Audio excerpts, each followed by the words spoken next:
Ya baik Pak Kapolda, saya di ulang tahun Bayangkar ini mau ngasih bonus bagi polisi dengan usia tertua pangkat rendah. Di lingkungan Polda, usianya paling tua, pangkatnya paling rendah. Saya kasih bonus 25 juta.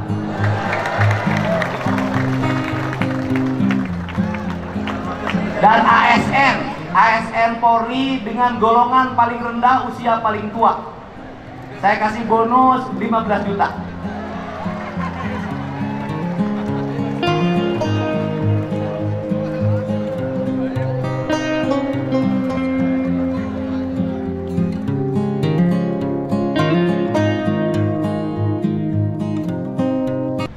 Assalamualaikum warahmatullahi wabarakatuh. Sampurasun. Yang saya hormati seluruh keluarga besar Kepolisian Republik Indonesia, khususnya seluruh keluarga besar Kepolisian Daerah Republik Indonesia yang berdomisili di Provinsi Jawa Barat yang terdiri dari 2 Polda, Polda Jabar dan Polda Jakarta. Saya ucapkan selamat Hari Bayangkara, setia menjaga negara kesatuan Republik Indonesia. Semoga semakin menjadi yang terdepan dalam melayani, mengayomi dan melindungi seluruh warganya, dan jadilah polisi yang dicintai oleh seluruh masyarakatnya. Saya ucapkan terima kasih atas kehadiran, mudah-mudahan sudah ada Ketua DPRD Provinsi Jawa Barat, Pangdam 3 hadir, Pangdam 3 Siliwangi, dan yang berulang tahun berhari jadi Pak Kapolda Jabar. Saya ucapkan terima kasih, dan seluruh jajaran Ibu Kajati yang saya hormati, Ketua Pengadilan Tinggi yang saya hormati, seluruh para petinggi TNI dan Polri yang hadir, baik yang sudah berbintang 3 maupun yang sedang menuju bintang 3. Nah, yang saya doakan yang sudah bintang 3 semoga naik jadi bintang 4, yang sudah bintang 2 jadi bintang 3, yang bintang 1 menjadi bintang 2, yang kombes menjadi bintang, dan sampai ke bawahnya. Dan saya setiap hari berburu bintang. Saya ucapkan terima kasih pada seluruh jajaran purnawirawan TNI Polri yang hadir pada kesempatan pagi hari ini. Saya ucapkan terima kasih pada seluruh jajaran perangkat daerah Pemda Provinsi Jawa Barat, pimpinan instansi vertikal di Provinsi Jawa Barat, para rektor, para pimpinan BUMN, BUMD, para ketua organisasi, tokoh masyarakat, tokoh ulama, tokoh buruh, dan seluruh warga Jabar dimanapun berada. Yang pertama, sebagai orang yang dituakan di Jawa Barat, saya mengucapkan terima kasih dan penghargaan yang setinggi-tingginya pada seluruh jajaran Polda Jabar, jajaran Polres, Polresta, dan Polres Metro.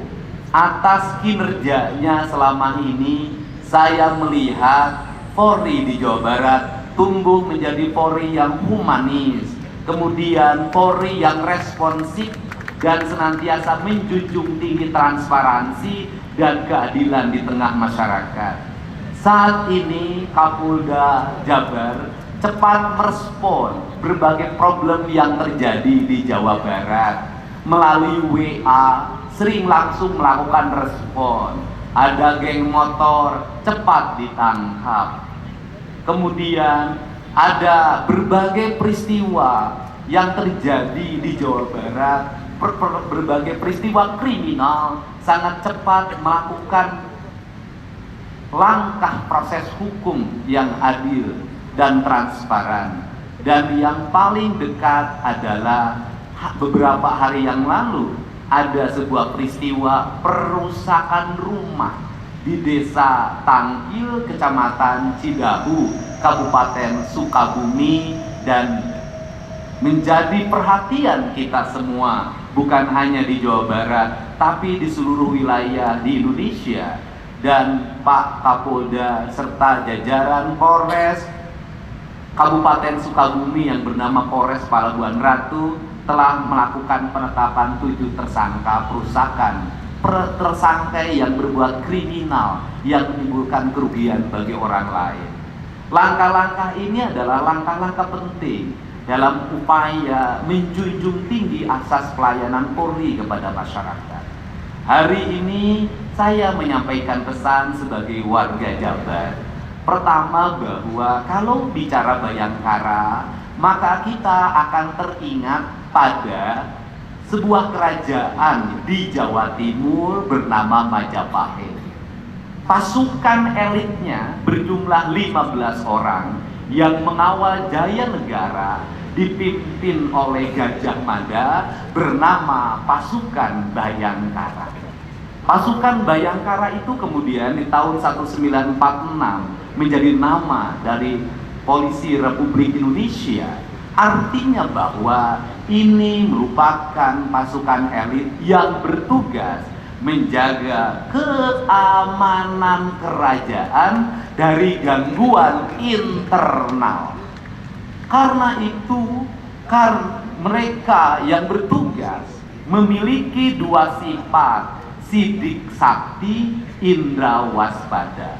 Sidik sakti artinya memiliki penglihatan, memiliki pendengaran, memiliki penghisapan yang berpusat dari hati yang menggerakkan inderanya untuk senantiasa melek dalam setiap waktu, melihat seluruh perkembangan masyarakat, mampu memprediksi peristiwa yang akan terjadi sejak dini, sehingga peristiwa kriminal tidak terjadi, peristiwa-peristiwa yang merugikan ketentraman dan ketertiban masyarakat tidak terjadi. Maka seluruh prediksi itu harus dikelola secara memiliki sikap yang responsif, tak dalam setiap waktu, tidak menunda setiap masalah berkembang menjadi bencana, tidak menunda setiap problem berkembang menjadi peristiwa pidana. Maka seluruhnya dilakukan pekerjaannya dengan transparan. Orientasi transparansi adalah membangun spirit tentang akuntabilitas, baik akuntabilitas keuangan, akuntabilitas pengelolaan, akuntabilitas proses hukum sampai pengadilan. Seluruh akuntabilitas itu akan melahirkan masyarakat yang berkeadilan. Problem Polri di Jawa Barat menurut saya sangat berat. Apa beratnya? Polri sangat bersinggungan erat dengan ekonomi masyarakat. Polri sangat bersinggungan erat dengan kemiskinan. Polri sangat bersinggungan erat dengan sumber daya manusia. Saya melihat keberhasilan Polri itu kapan akan tercapai? Keberhasilan Polri akan tercapai 100% manakala seluruh rakyat Jabar sudah sejahtera. Kalau seluruh rakyat Jabar sudah sejahtera, maka tidak ada perbuatan kriminal yang hanya didasarkan untuk memenuhi kebutuhan hidup istrinya, kebutuhan hidup anak-anaknya. Maka perbuatan kriminal akan hilang manakala seluruh rakyat sudah dijamin kesehatannya. Kebutuhan kriminal akan hilang apabila seluruh rakyat memiliki rumah yang layak. Kriminal akan hilang manakala pekerjaan tersedia dengan baik.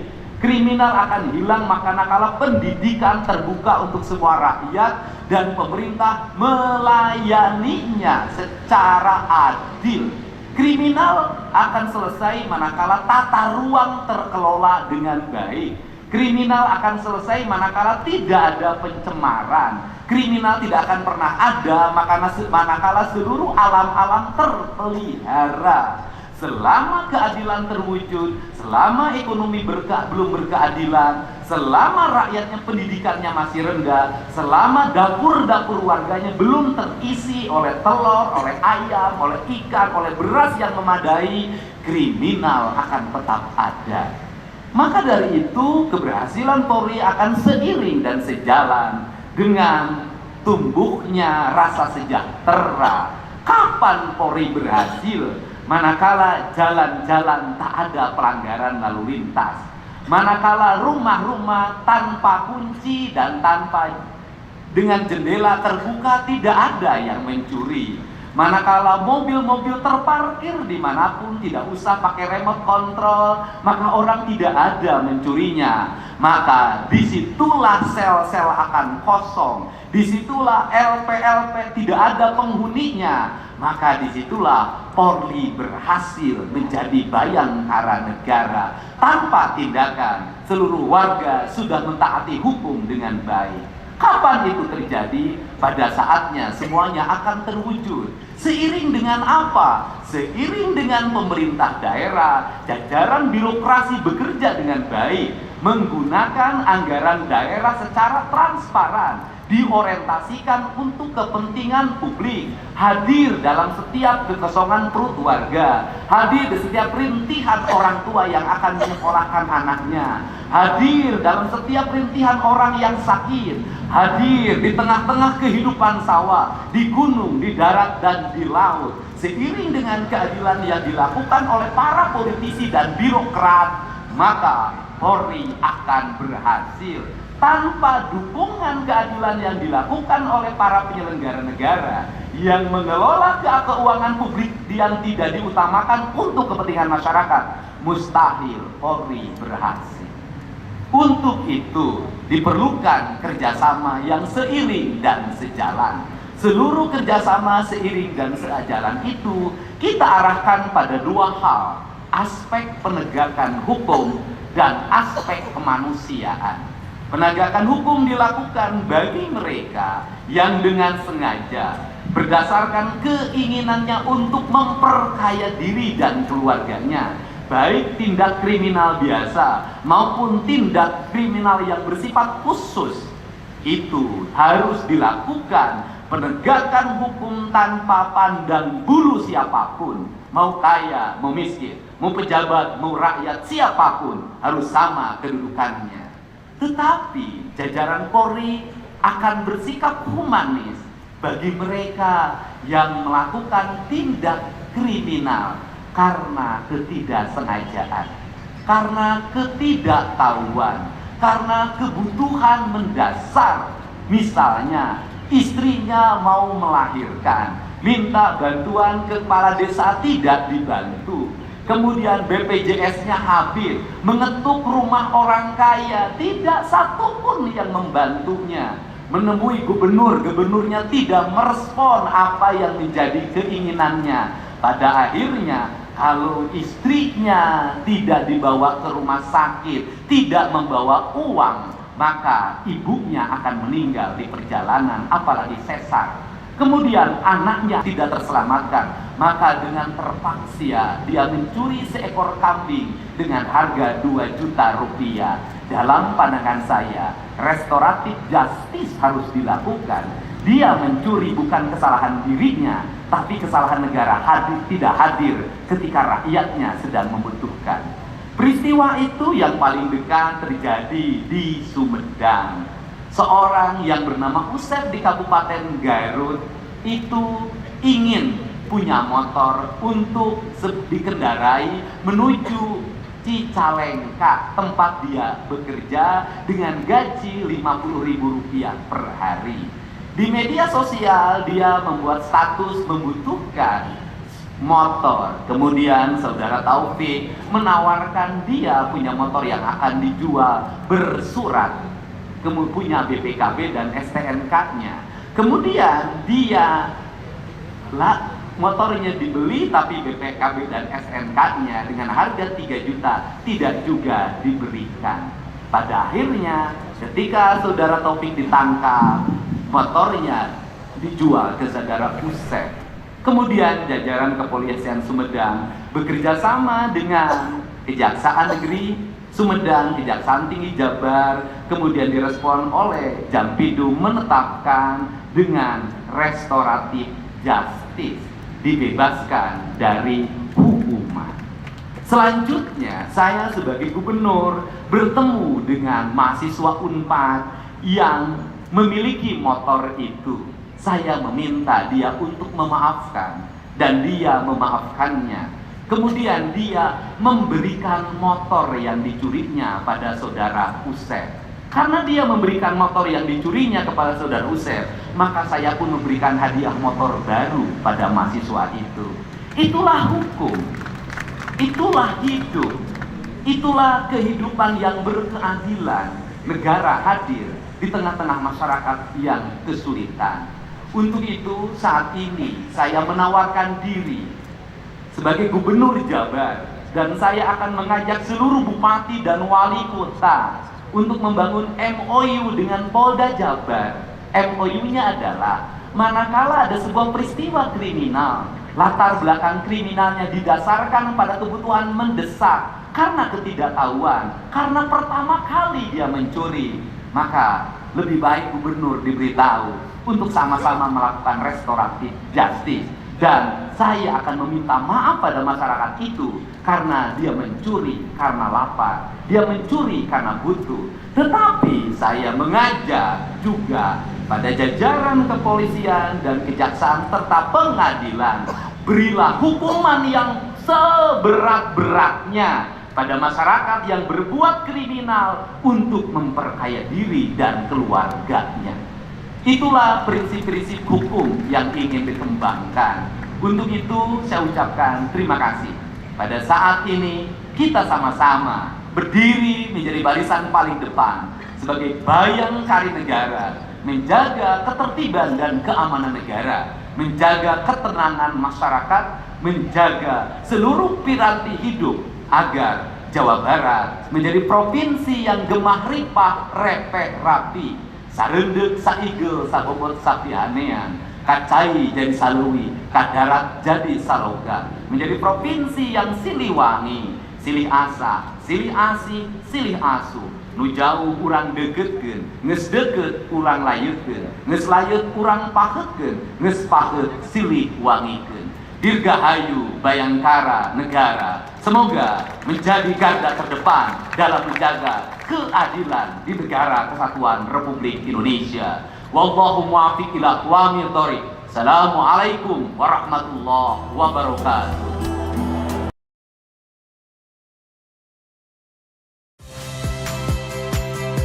Saya Friska Clarissa. Saksikan program-program Kompas TV melalui siaran digital, pay TV, dan media streaming lainnya. Kompas TV, independen, terpercaya.